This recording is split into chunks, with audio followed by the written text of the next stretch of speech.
Okay guys, now that we have finished the basics of taxes, we're going to begin our unit on statement of financial position. Let's start by seeing two different situations here. We have Ian and Mitchell. Which one do we think is wealthier? We have Ian with the income of $30,000 and Mitchell with the income of $85,000. Then we have Ian's net worth at $50,000 and Mitchell's at $35,000.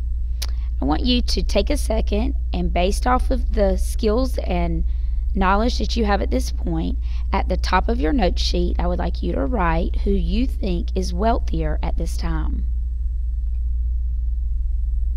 Now you're just going to keep this in the back of your mind as we learn new terms, and then we'll revisit. Did you get it right or not at the end? Net worth equals your wealth.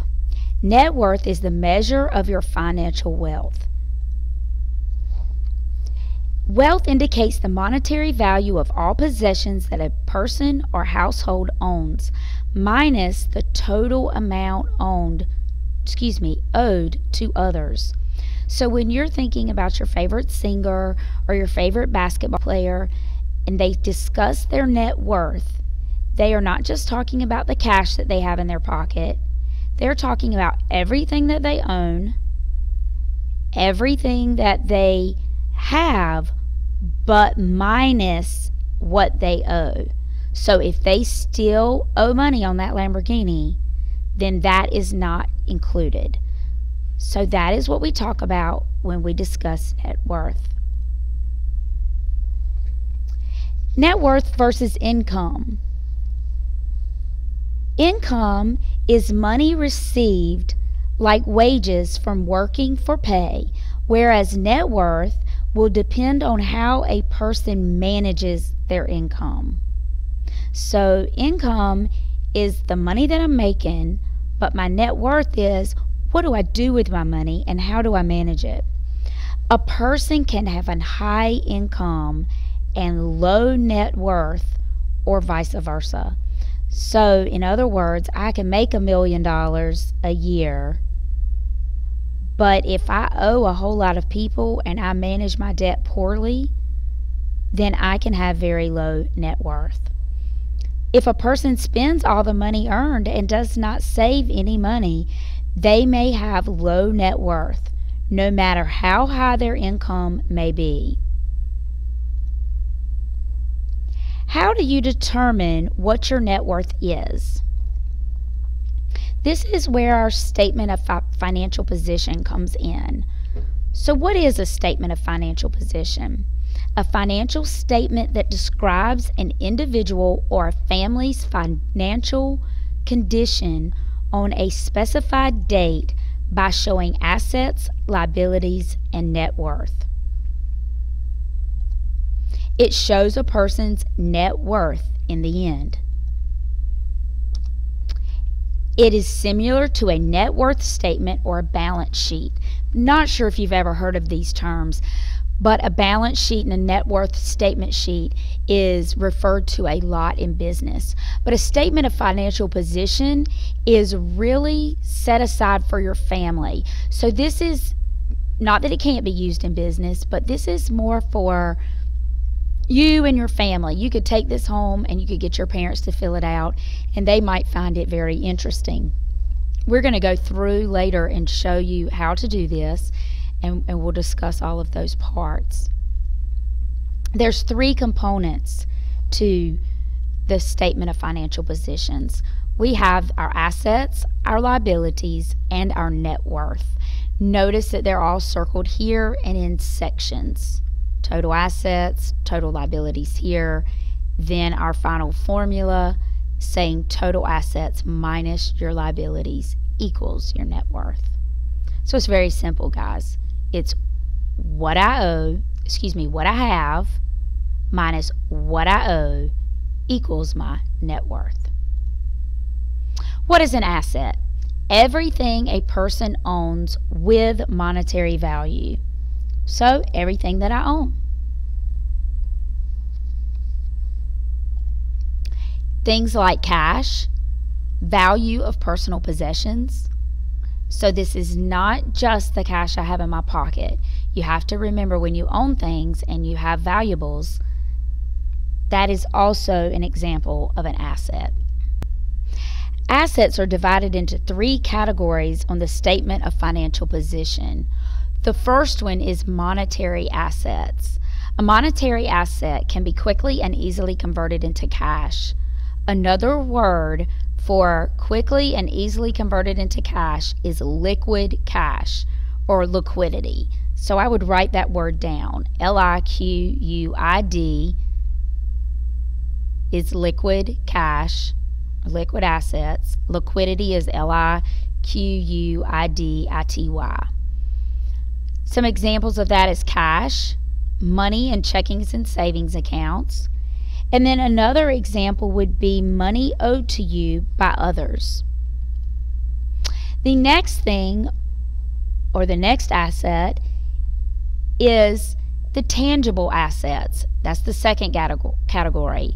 This is personal property that was purchased to create a lifestyle or improve your life, also known as use or lifestyle assets. What are some of these things? This is homes, automobiles, electronics. What are some other examples you could put down? So these are all the fluff things that we have, that we own. Homes, automobiles, electronics. How about jewelry, sporting goods, clothing, furniture, boats, campers, any of those types of things. Please make sure you write those down as well, because later you will have to find all your assets and put them in the proper spot. How do you determine the value of tangible assets? First of all, we have what's called the market value. First of all, let me back up and say, what am I talking about? When you purchase something and you own something like a piece of furniture and you've had it for a few years, the next step is to figure out how much this is still worth, because it's obviously not worth what you purchased for it 2 or 3 years ago. It is something different. So that is where we come into these next terms. The market value of tangible assets is what is recorded on the statement of financial position. What you could realistically sell that asset for today, not what you originally paid for it. Make sure you underline that and focus on those keywords. We list these on the statement of financial position. Not what we hope to get for it, but what it's worth today. Where can you find the market value? Well, you can find it on websites available to estimate the values of automobiles. You can research the place you would sell the item to determine what similar items are selling for. Some examples that you may have heard of is Kelley Blue Book. Kelley Blue Book is an example of a website that will estimate the value of an automobile. Some of you may have been there before. Also, local newspapers in the classified sections. It's a great location to determine what similar items are selling for. And another place that's really popular now is also eBay. Some examples here is Derek purchased a car for $12,000 2 years ago. The current market value is $8,500. He records $8,500 on his statement of financial position. He does not put $12,000. That is so super important for you to highlight or underline, because later you will be putting numbers on the statement of financial position. Investment assets. Investment assets are financial assets purchased with the hope that they will generate income and appreciate in value to make it possible to sell at a higher price in the future. Some examples of this would be value of retirement accounts, stocks, and some other things would be bonds, maybe mutual funds, and the value of investment of real estate.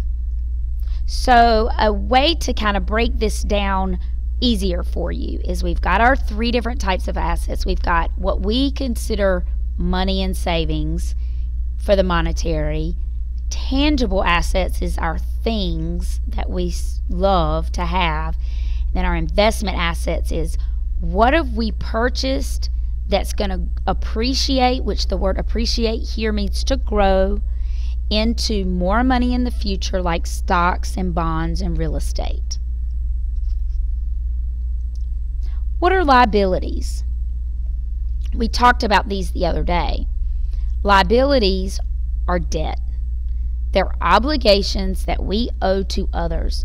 So you may have $1 million in the bank or your favorite rapper, but if they owe most of their money, then they are not worth $1 million.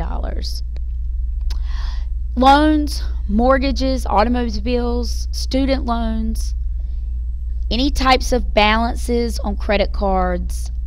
Some of the other things that you would put here is personal loans, loans for other items such as a camper or a boat, money owed to others such as family members. So that is another thing there that we would put.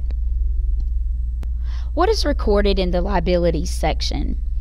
When recording the amount for each liability, you should record what you would pay if you were to pay the loan off in full today.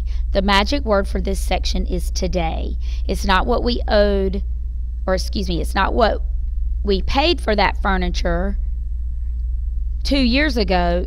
It's what it's worth now. Now we're discussing if we have a liability, it's not what we originally owed, it's what we owe today. So for example, let's say you have an automobile loan that if you were to pay today in full, you would owe $5,490. If you were to continue making payments of $180, which include interest you will pay for that $6,300 total. Because a statement of financial position is based on a specific date, you would record what you owe today, which is $5,490. So in other words, in a different way of saying it, we might have owed this, but if we go ahead and pay it off today, we would only owe this, which is the $5,490, because we are not going to have the interest that would have made it this. So that's where that is coming from. Okay, what is liabilities versus expenses? Liabilities is the money owed to others, whereas expenses is the money spent. Characteristics of a liability is the total amount owed. Expenses are bills paid on a regular basis. So an example of the difference is I owe an automobile loan, so I'm going to pay the whole entire amount. Remember, we just discussed the $5,490 that was owed. An expense would be what I pay monthly that I've budgeted in at $180 a month. So bills needing to be paid are not liabilities. You are paying for the use of an item, not paying back the money owed. Okay, we're going to pause here and begin part 2 here in just a bit, where you'll have to switch over to a new link on YouTube for that.